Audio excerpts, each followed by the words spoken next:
They both make the sound A for apple.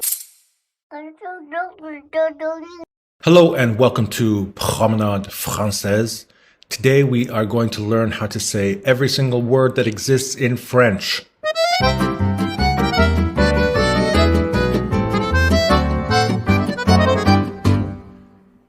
Every word that exists in French comprises of consonant and vowel sounds.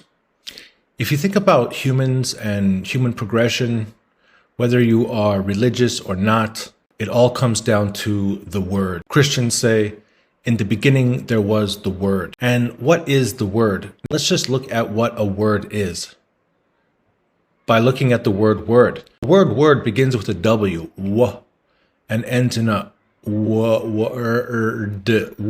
We have consonant sounds, w, d, and the vowel sound, w. Every word is made up of, basically it's a sound where air is going through your mouth and your throat, perhaps your nose, in some strange way, like sh, k, and other sounds. So all of these sounds are just weird noises that we make with our head. And vowel sounds are very similar. We have two different classes of sounds. Vowels are usually ow, you. It's just basically the way that we shape our mouth when we're making a noise. So what does this have to do with French? All right, well, when I first started learning Chinese, the interesting thing about Chinese is that they have a very specific and strict system for pronouncing all sounds. They have something called 普通话. 普通话means the common language. Some people call it 汉语, which it means the language of the Han people, which is the majority in China. If you think about the two systems, you have Chinese characters, which are images, and then you have Chinese words, using Roman characters in order to pronounce those characters. Which one is easier? Which one gives us the ability to progress quickly? And I would argue that early man, the Neolithic, perhaps before the Neolithic, there were always pictures. You know, we could draw something. If I wanted something, I could draw it out. I could draw you a picture.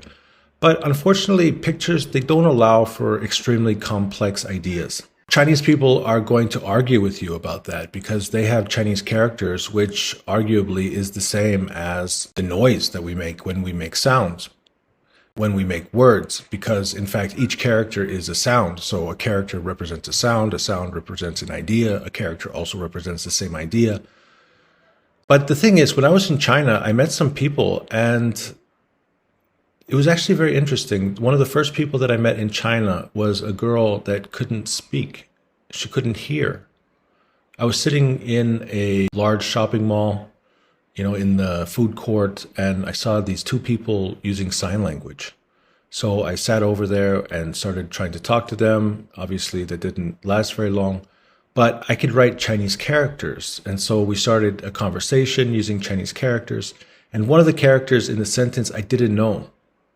So I wrote the Romanized alphabet and they didn't recognize that. They only use Chinese characters. They have no idea what sound those characters make. And when I was talking to some people who work with people that are deaf, they said that in general, the life of these people is relatively simple. They have more simple relationships, more simple jobs.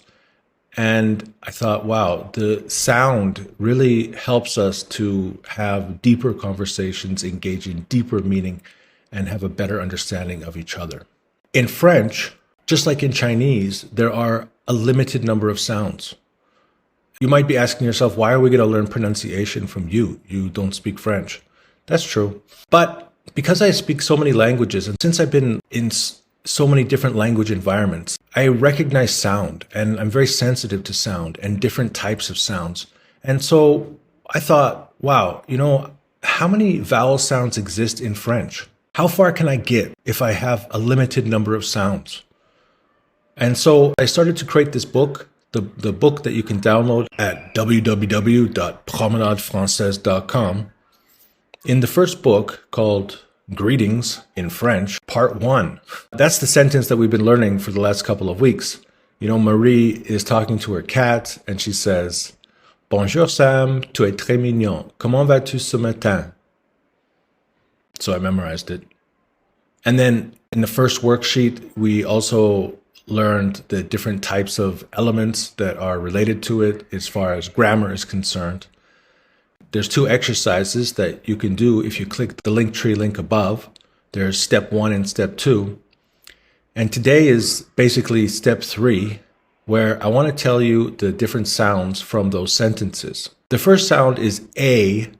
For example, in apple, we have Bonjour Sam, apple, Sam. Comment vas-tu?